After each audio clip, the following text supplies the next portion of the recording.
Министерството за земјоделство, шумарство и водостопанство го тужи македонскиот државјанин Сушанто Рој, син на контраверзниот индиски бизнисмен Субрата Рој. Судската постапка која ја поведе државата е поради долгот кој го оставил зад себе Рој за земјиштето на агрокомбинатот Џумајлија. Тој на државата и должи 100.000 евра. Долгот на фирмата Сахара Пуре е за закуп на земјоделско земјиште со површина од 5300 хектари, на кое Рој и тогашните министри за земјоделство и финансии најавија дека ќе се градат млекари, во кои ни повеќе ни помалку ќе се одгледуваат 20.000 крави, а кои ќе даваат млеко за извоз. Договорот за закуп беше склучен во 2013 година.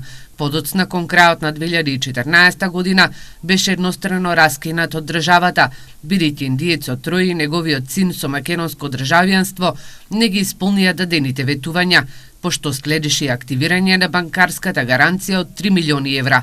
Надлежните од Штипскиот основен суд за Ирис телевизија потврдуваат дека Министерството има покренато постапка за македонецот Рој, а првото судско рочиште е закажано за месец декември. Земјиштето и агрокомбинатот Џумајлија во изминатата деценија предизвикаа еден куп скандали и судски постапки за злоупотреби на службени должности, проневери на државни резерви и за други дела. Токму за ова затворските казни си ги отслужуваат и браќата Даневски.